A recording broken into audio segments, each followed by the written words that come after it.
Bom dia, muito bom dia, meus irmãos. Que a paz de nosso Senhor Jesus Cristo seja com todos os telespectadores que nos assistem nesta manhã. É um dia de alegria, de paz, de felicidade, é uma segunda-feira, todo mundo pronto, se movimentando para trabalhar e nós iniciamos mais um programa, uma nova dimensão. Um programa que leva a você a paz, a bênção, a alegria e com certeza, no final, uma oração de fé para que a sua semana seja tremendamente abençoada. Bom dia, queridos, que a doce paz de Cristo Jesus envolva você nesta manhã de segunda-feira. É uma semana que está começando e Jesus disse assim na sua palavra: deixo a paz a vocês, a minha paz dou a vocês. Sabe o que isso quer dizer? A paz, ela é uma promessa e Jesus promete nos dar paz não apenas na situação em que você está tudo bem, que vai tudo bem na sua vida, mas principalmente quando tudo está desabando. E manter a paz, apesar de toda e qualquer circunstância desfavorável, não é um benefício limitado a alguns. A paz é para todo aquele que está com a sua fé firmada em Deus. Você também pode ter essa paz que excede todo o entendimento. Invista no seu relacionamento com Deus. O seu nível de confiança vai aumentar e você vai viver a paz que Jesus dá, mesmo nas piores fases da sua vida. Fica aí a dica para esse começo de semana para você. E agora vamos ouvir música, então? E a primeira canção do programa que vem aí é com Eichela e Wesley Santos cantando A Bondade de Deus. Nós vamos assistir e eu volto já já com vocês.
A bolsa de valores sobe, os juros caem. Será que a inflação vai voltar?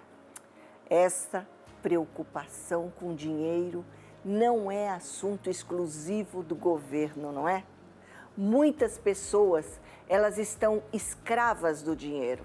Algumas porque acumulam e não podem desfrutar, outras por acumularem dívidas.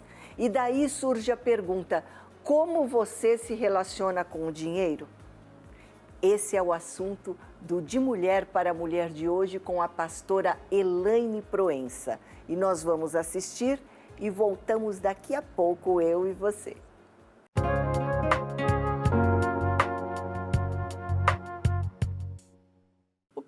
psicólogo americano Hilgard diz que a vida sem emoção seria insípida, sem sabor. Se não houvessem alegrias e tristezas, esperanças e decepções, vibrações ou triunfos na experiência humana, não haveria nem entusiasmo, nem cor.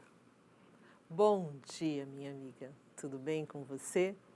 E aí?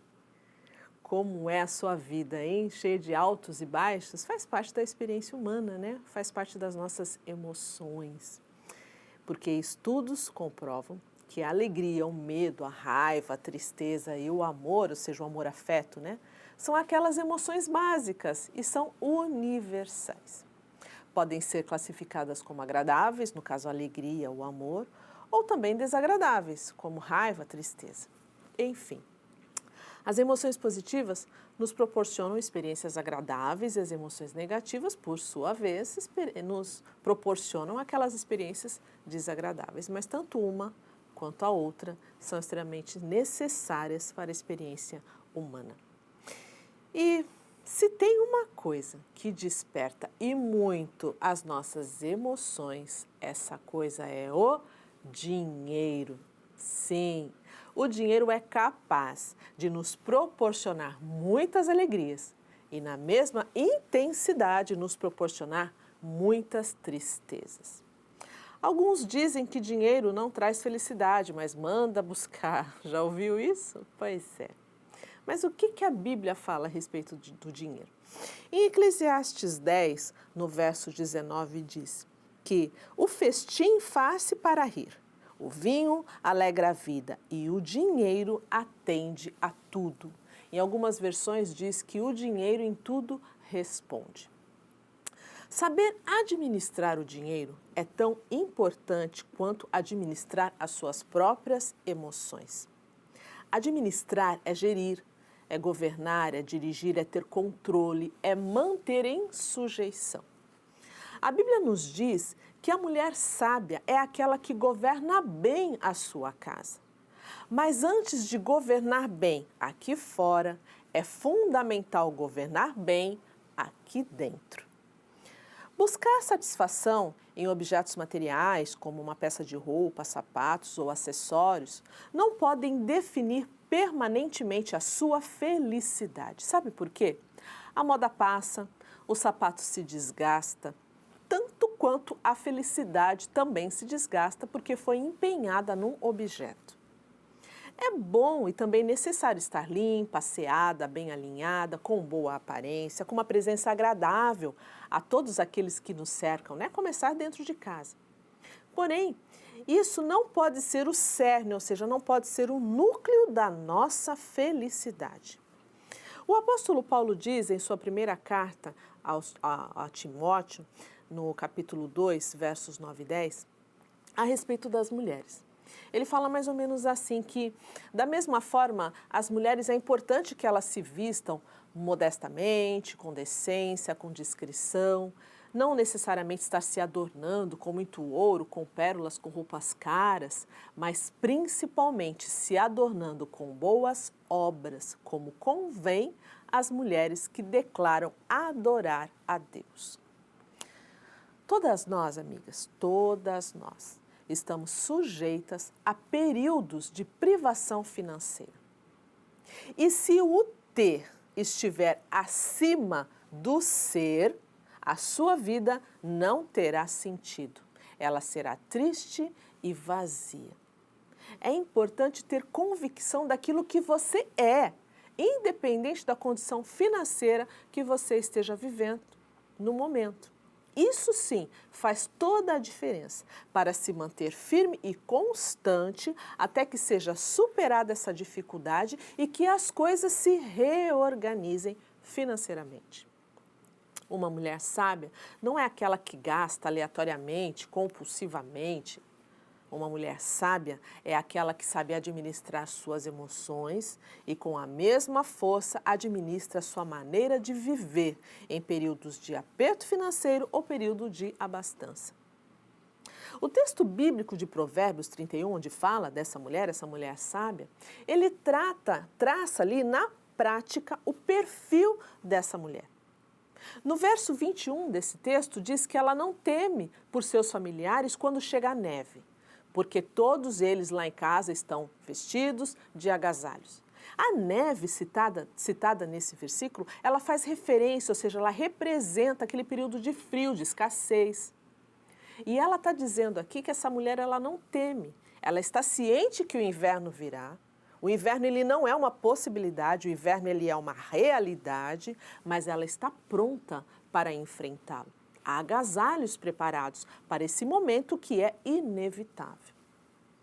Eu te convido a fazer uma reflexão sobre o seu comportamento financeiro. Quando o inverno chegar em seu lar, quando o inverno chegar em suas finanças, você está preparada para enfrentá-lo? Há reservas? Ou você só se preocupa em gastar? É do tipo que vai às compras quando está triste, porque precisa melhorar o humor. E também vai às compras porque está feliz, porque quer comemorar esta felicidade. E o amanhã? Como fica? Então não é para gastar? Não. É para você ter equilíbrio. Saber sim gastar o que é certo na hora certa, mas também saber poupar. O verso 25 desse livro, desse texto, de Provérbios 31, diz que essa mulher, ela reveste-se de força e de dignidade, ela sorri diante do futuro. Só sorri diante do futuro quem se prepara para vivê-lo. E não é de qualquer maneira, mas ali diz que ela se prepara com força e com dignidade. Sabe, querida? A temperança, ela é a virtude daquele que é moderado, daquele que é comedido.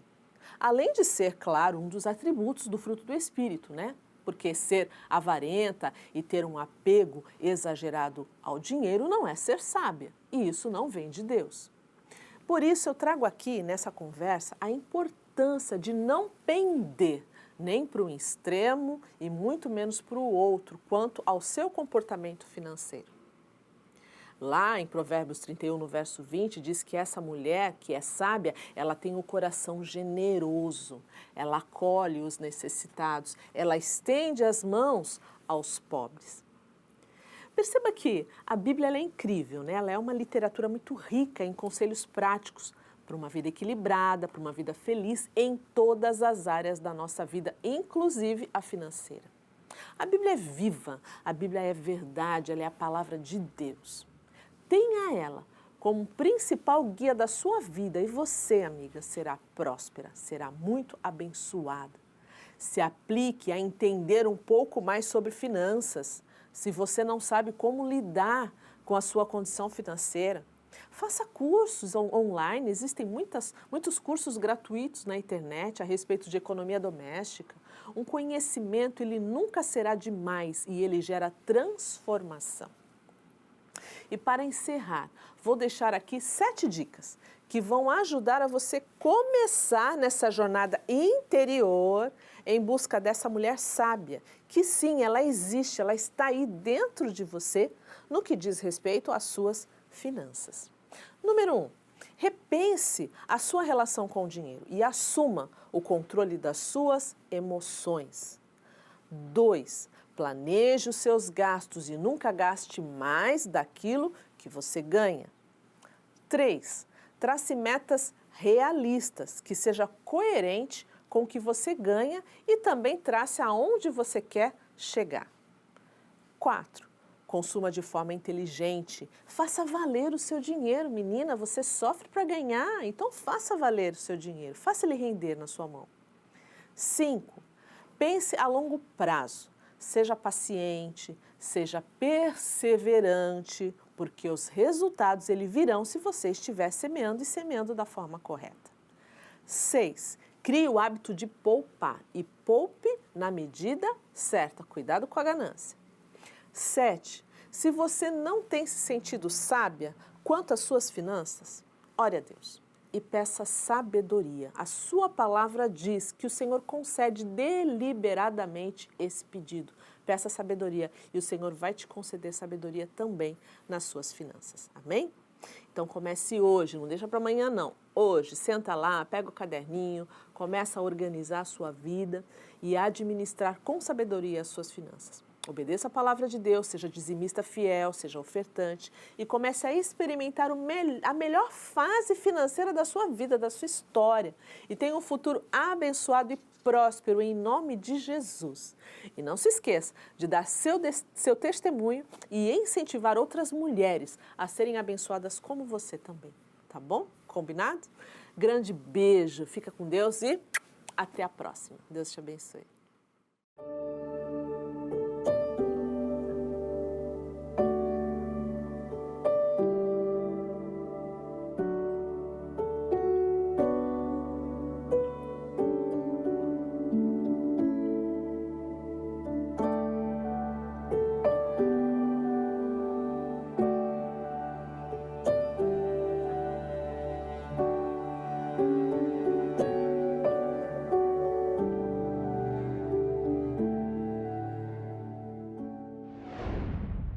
Quando nós olhamos para a morte de Cristo na cruz, nós estamos olhando para o mais profundo sacrifício de amor. O Pai entregou o seu Filho amado para morrer em nosso lugar. E o Filho voluntariamente se deu para que pudéssemos ser chamados também de filhos de Deus. Via Dolorosa é a canção que você vai assistir agora com Fernanda Souza e Maiara Lopes.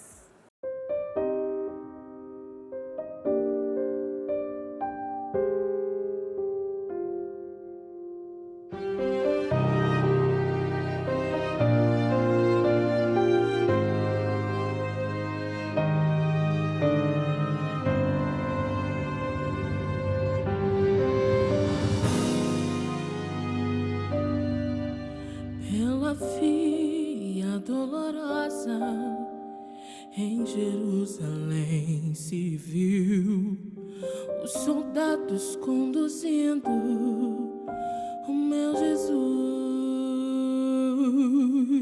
mas o povo se juntava para ver aquele que levava a cruz.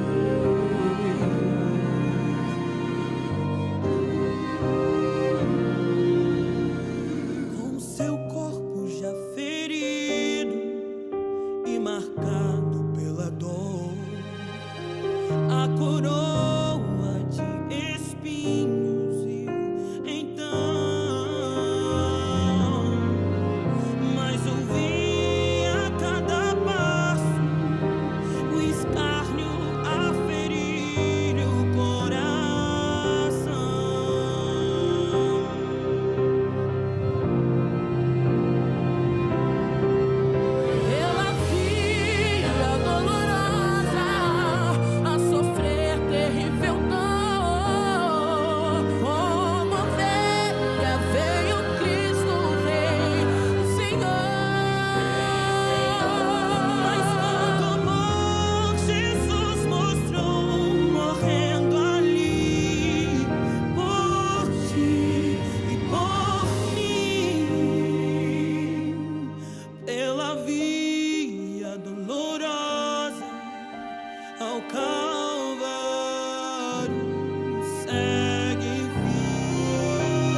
dolorosa, Calvário,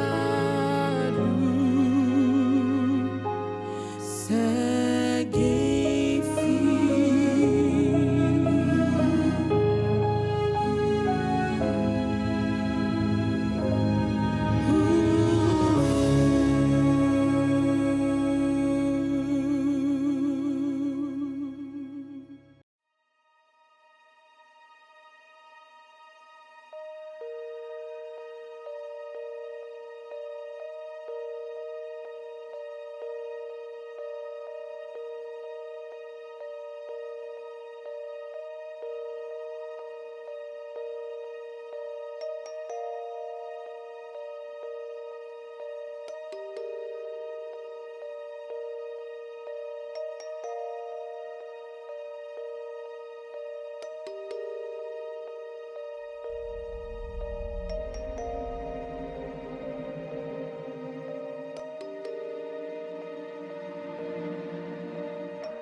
Jesus Cristo é o mesmo ontem, hoje e eternamente.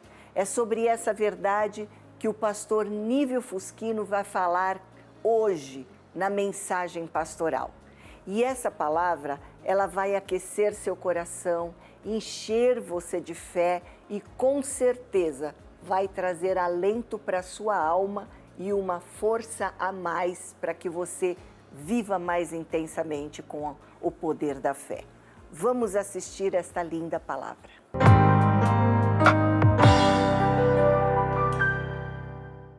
Eu vou pedir ao amado irmão que abra sua Bíblia no Evangelho de Jesus Cristo, segundo escreveu João, no capítulo de número 5.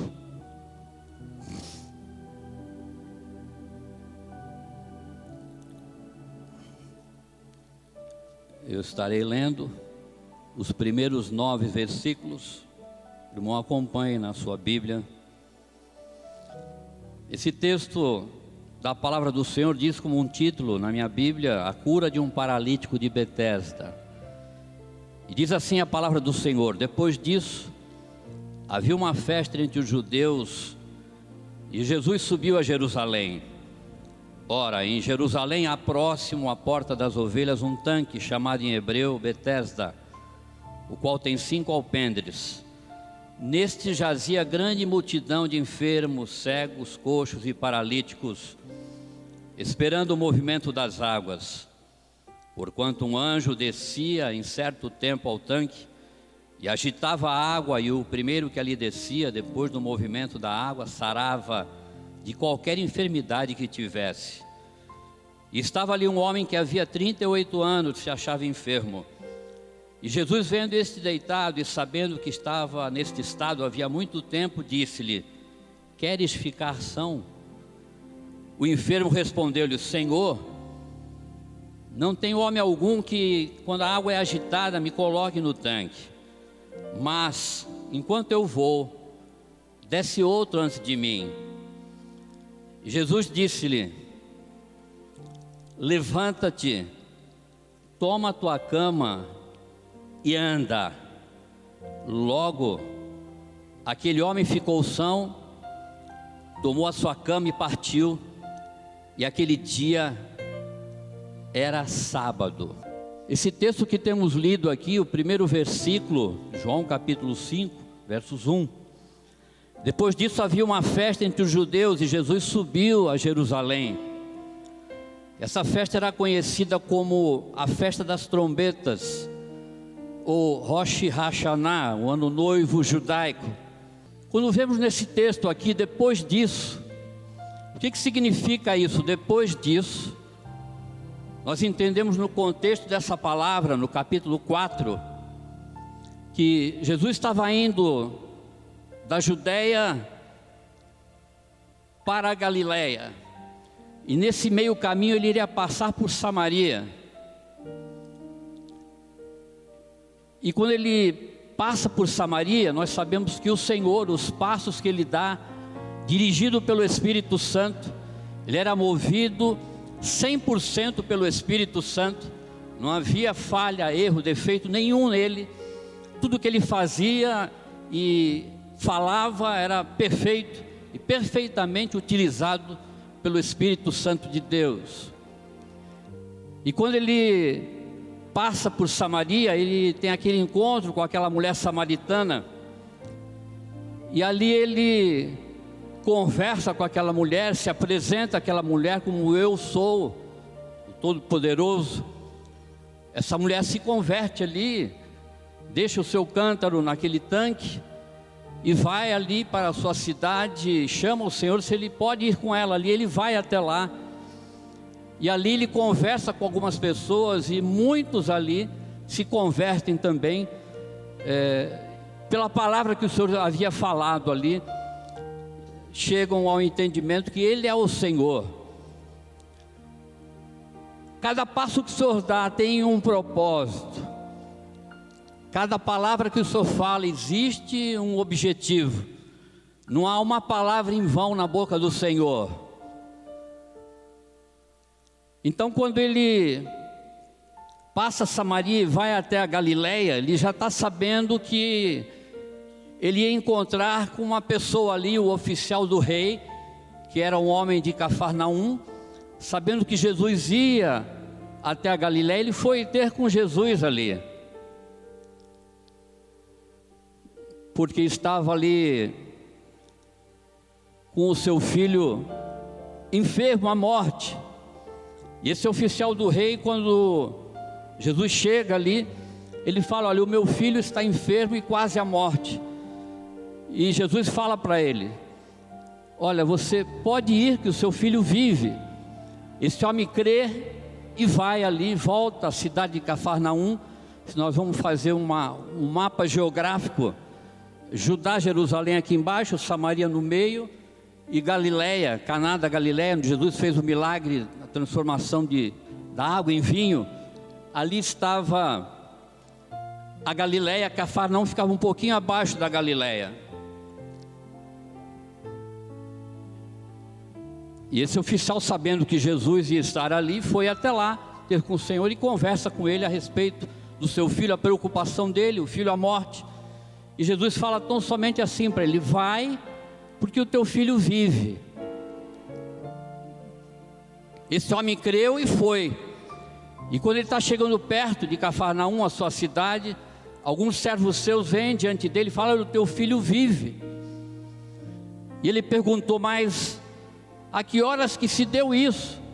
Ele falou: foi ontem, por volta de 7 horas, exatamente o horário ao qual Jesus tinha falado: vai que o teu filho vive. Oh, glórias a Deus! O Senhor não precisa nem ir até um determinado lugar para fazer um milagre. Então somente a palavra dele, o poder da palavra dele, sendo lançado, ela atinge a distância e faz o que ele quer, faz segundo a sua vontade. Então a palavra de ordem dele, a palavra de ordem do Senhor, ela é poderosa. Esse é o Deus que nós estamos aqui essa noite para adorar, exaltar o santo nome dele, na beleza da sua santidade. E esse homem se alegra muito, e ali você observa no texto que diz, no contexto, no capítulo 4 de João, capítulo 5, capítulo 4, você vê que toda a sua casa creu nele. O propósito do Senhor é salvar aquele que se havia perdido. O propósito do Senhor é curar os enfermos, é libertar os oprimidos. Esse é o propósito que o Senhor veio aqui na terra: curar os enfermos, enfermidade física e enfermidade da alma também. Mas vamos voltar ao nosso texto aqui, capítulo 5, versos 2.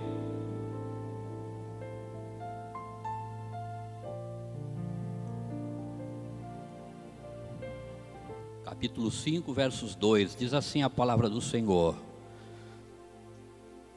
ora, em Jerusalém, próximo à porta das ovelhas, um tanque chamado em hebreu Betesda, o qual tem 5 alpendres. Esse tanque existe até hoje lá em Jerusalém.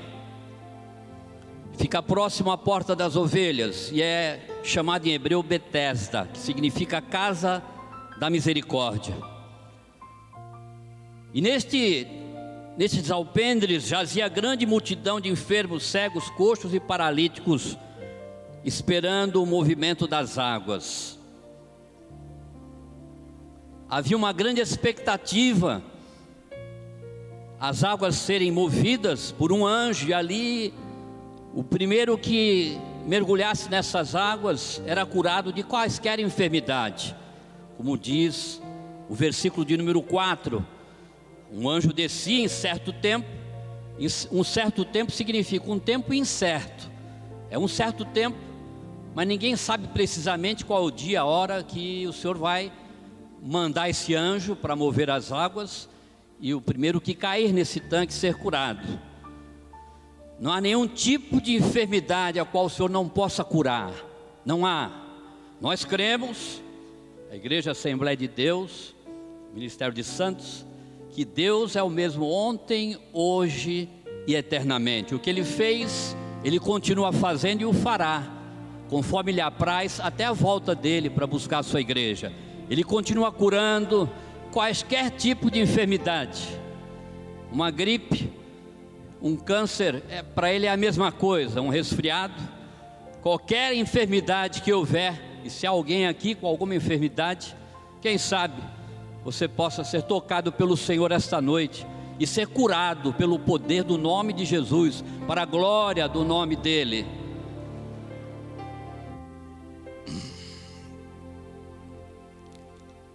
Ele é o nosso Jeová Rafa, é o Deus que cura. Mas diz aqui o verso 5, estava ali um homem que havia 38 anos que se achava enfermo. E nós podemos ver nesse homem, 38 anos, é uma vida praticamente. E cada vez que ele ia àquele tanque, já com essa, crendo que ali, e já sabendo como funcionava ali, as águas eram mexidas e o primeiro que chegasse dentro do tanque era curado. E aquele homem, por tantos anos, eu vejo nele pelo menos 2 virtudes. E é um homem, um incrédulo, um homem religioso, não era um homem crente, não era um homem salvo em Cristo, não, era um homem qualquer, um incrédulo, um homem religioso. Ele viu o movimento que acontecia já por tantos anos ali, e ali quando ele ia chegar ali, outro ia antes dele, e ele perdia essa bênção da sua cura, mas não esmorecia não, ele voltava depois no próximo ano. E aqui diz que 38 anos nesse processo aqui. E nós vemos na vida desse homem incrédulo duas virtudes na vida dele, que é exemplo para nós. O primeiro, a esperança. Ele não perdia a esperança. Não sei se você perdeu a esperança por orar por alguma enfermidade, ou em você mesmo, ou em alguém do seu relacionamento, ou pela salvação de alguém na sua casa, ou um parente seu, não sei. E eu quero essa noite falar ao teu coração: não perca a esperança não, continue orando a Deus.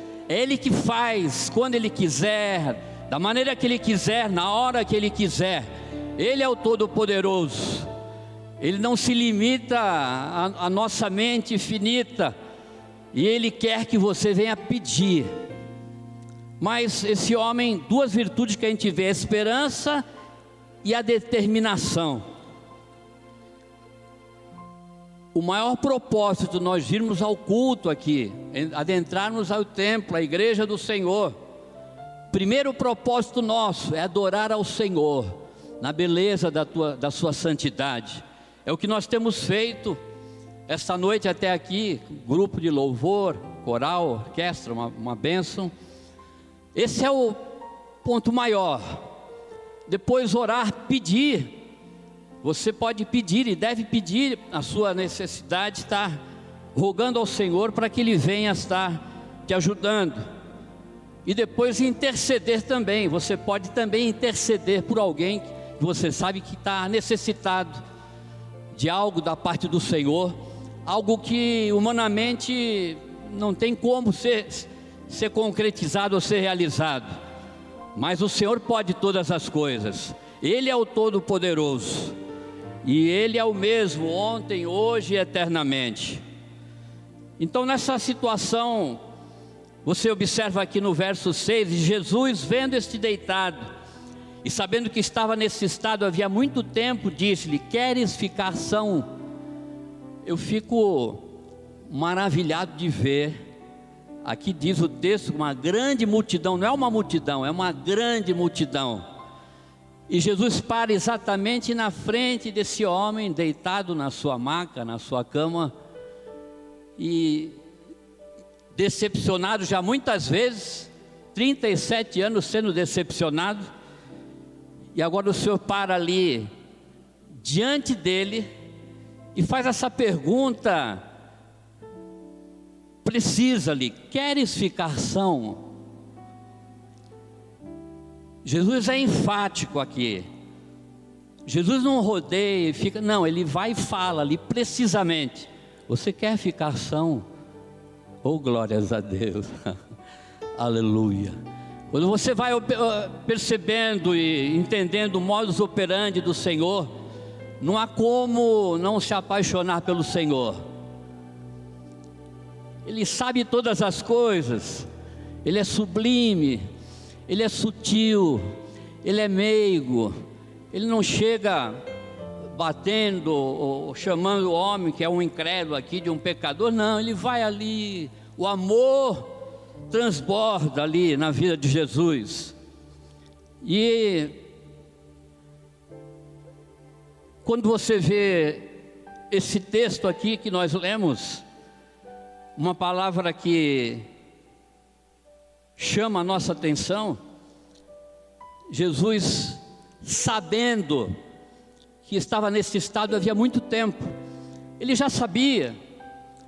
Eu quero dizer a você, meu irmão, minha irmã, você que está em casa aí também nos assistindo, você não precisa abrir a sua boca para Jesus saber qual é o teu sentimento, como é que anda a sua vida, quais são as suas interrogações, quais são as suas lutas, quais são as suas dificuldades.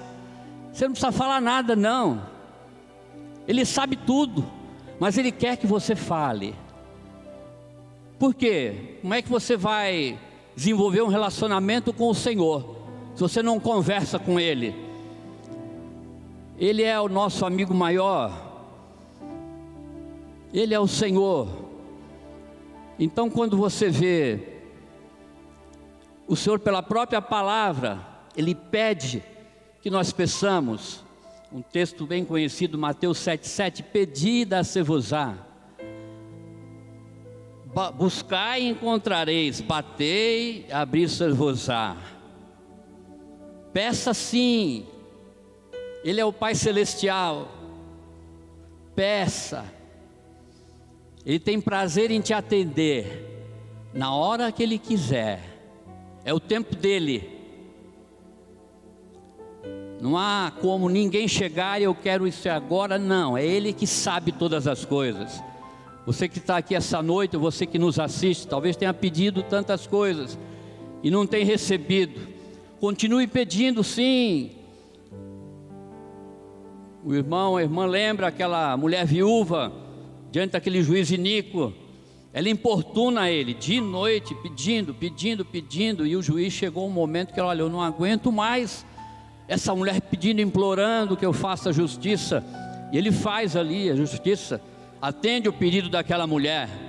E Jesus conta essa parábola e fala, se esse juiz iníquo está atendendo essa mulher viúva, o pedido dela, insistente, quanto mais, quem dera o Senhor, o Todo-Poderoso, não vai atender o seu pedido a seu tempo, o tempo é dele, o tempo é dele, não é seu, não é nosso, é Ele que rege o tempo, Ele que sabe todas as coisas, nós não sabemos nada.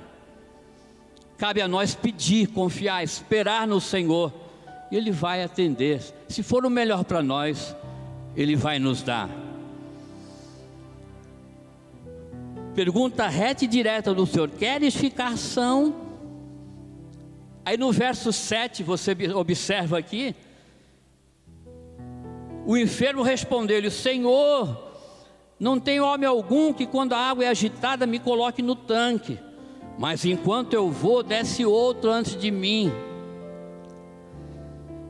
Esse homem não conhecia o Senhor, esse homem era apenas um religioso. Não foi isso que o Senhor perguntou. O Senhor perguntou para ele, queres ficar são? Senhor, a água é agitada, mas eu não consigo chegar porque eu sou paralítico. Eu estou em desvantagem com muitas pessoas, não era uma multidão, era uma grande multidão. E a hora que eu vou para lá, alguém salta primeiro ali, eu vou embora, decepcionado. Às vezes nós complicamos as coisas. Jesus está falando, e nós estamos falando outras coisas. Eu tenho que estar em sintonia com o Senhor, com aquilo que Ele está falando. Queres ficar são? Era só ele dizer, eu quero o Senhor. Na hora ele já estaria são ali. Mas o Senhor não opera do jeito que a gente imagina, do jeito que a gente pensa. Ele faz do jeito que Ele quer fazer. Oh, glória a Deus, aleluia. Ele faz do jeito que Ele quer fazer. Cabe a nós crer e confiar. Ele é o Senhor, o Todo-Poderoso. Glórias a Deus, glórias a Deus. Foi bênção essa palavra, não é? Pois é assim mesmo. Esta palavra, ela nos enche de fé, renova as nossas forças, mas não acabou não. Amanhã continua esta mesma mensagem no seu tema final. E você não pode perder, porque nós vamos estar juntos para recebermos a unção, a graça e o poder de Deus e o incentivo para a nossa fé. Agora então, nós vamos assistir mais uma canção cantada por Caitlin Bertelli e o nome da música é Promessas. Logo em seguida, o pastor Paulo Correia vem orando por você, encerrando o programa de hoje, ministrando a bênção de Deus sobre a sua vida. Eu vou ficando por aqui, mas eu desejo um dia abençoado a todos vocês, que Deus esteja com você e amanhã nós voltamos a nos encontrar aqui neste mesmo horário. Até lá.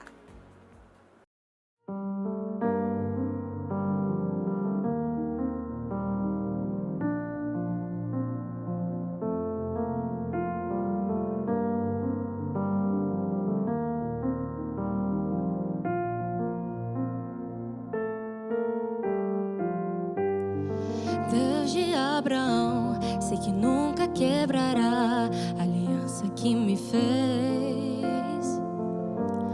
Provado já está que o que prometeu Ele cumprirá. Mesmo em meio ao vento e à tempestade, eu firme estarei. Que eu possa entender, se Ele prometeu, vai acontecer. Fiel tu és, Senhor, a mim. Fiel tu és, Senhor, a mim. Do nascer do sol ao anoitecer, eu te louvarei.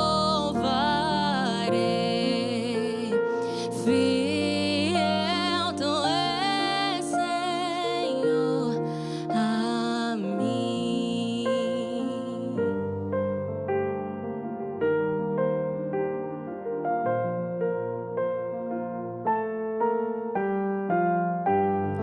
Tudo passará, mas tua palavra permanecerá. A história já provou o teu poder, Senhor. Fiel ao teu amor. Mesmo em meio ao vento e à tempestade, eu firme estarei. Que eu possa entender, se Ele prometeu, vai acontecer. Fiel tu és, Senhor, a mim. Fiel tu és, Senhor, a mim. Do nascer do sol ao anoitecer, eu te louvarei. Fiel tu és, Senhor, a mim.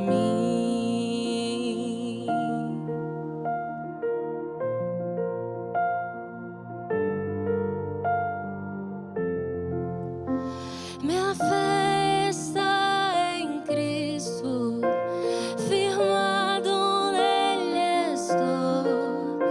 Ele é a minha rocha, que nunca me deixou.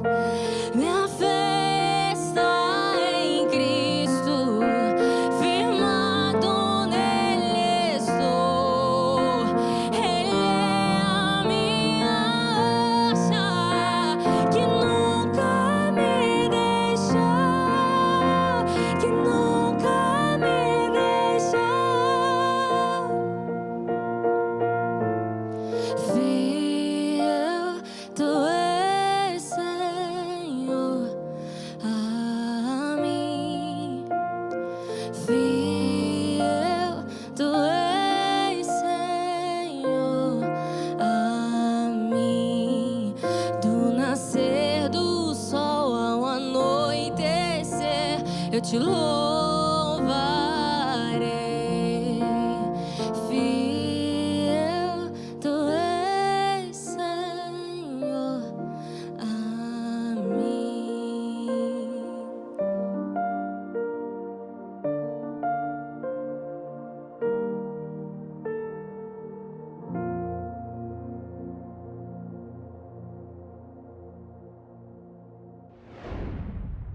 E nós chegamos ao ponto final de mais um programa, Uma Nova Dimensão.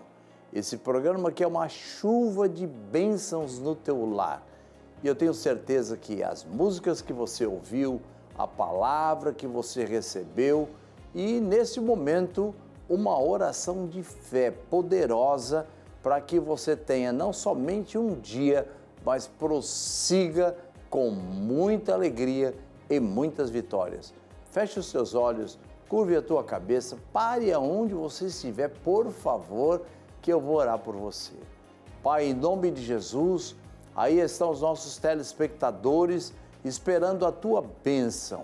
E é nesse momento que eu quero pedir ao Senhor Jesus, que o Senhor estenda as tuas santas mãos sobre cada família, sobre cada lar, sobre cada casa. Abençoa esta nação e nos dá uma nação de paz. Senhor, aqueles que estão enfermos nos hospitais, que a tua bênção de cura atinja a cada um que está nos assistindo nesta manhã. Aqueles, Senhor, que estão encarcerados, tem misericórdia deles, Senhor, que eles possam ficar livres uma hora e ser cidadãos, bons cidadãos. Abençoa, Senhor, a família, abençoa cada um de nós e guarda-nos debaixo das tuas potentes mãos, em nome de Jesus. Amém.